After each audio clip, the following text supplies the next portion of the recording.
In June of 2016, an expansion bid was officially approved for an expansion team to be placed in Las Vegas, which would then join the NHL for the 2017-18 season. This would be the first expansion team in 17 years since the Columbus Blue Jackets and Minnesota Wild were part of the expansion draft that took place in Calgary. But the next team to be born would become one like no other.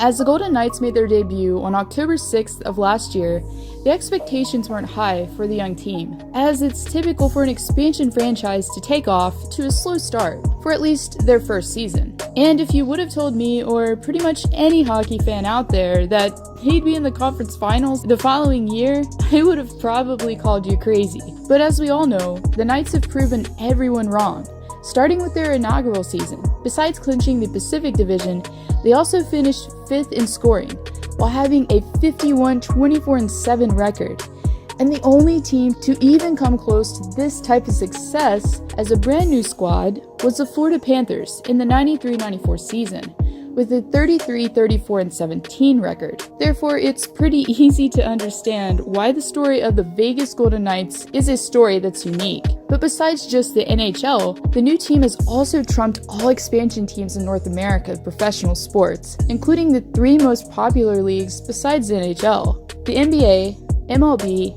and NFL. The best record for an NBA team in an inaugural season is held by the Chicago Bulls of the 1966-67 season, as they had a 33-48 record, while later making the playoffs, only to get swept by the St. Louis Hawks in 3 games. And for the MLB, their best record wasn't too far ahead, while being recorded in the season of 1961 by the Los Angeles Angels. The new franchise ranked 15th out of the 18 teams in the league at the time, and had a winning record at home with 46 wins and 36 losses. And lastly, the team to impress in the NFL was born in 1995, the Carolina Panthers. The Panthers lost their first 5 games before the team made a comeback to win their next 6. And even though they missed the playoffs, the NFL's newest member only built off the momentum while pulling off an astounding 12-4 record while taking home the division title. And even though these stories are all great ones, they don't even compare to the insurmountable success that the Golden Knights have had so far. And by this time, you have to be wondering how. How is this possible for a team to be in the conference finals that wasn't even in existence this time last year? So I'm going to try to give my best answer.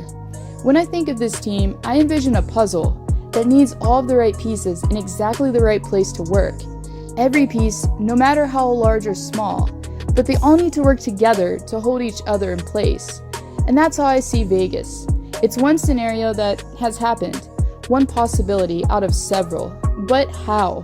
Like the Penguins, the Knights have been given a coach with a vision in Gerard Gallant, one that is very player-focused. Gallant has gained players' trust while bringing them together as strangers before the season debut. And just like his players, the Jack Adams contender came into the position with a chip on his shoulder, as he was fired by the Florida Panthers organization the season before. But a day later, George McPhee was sure to offer him the job of a lifetime.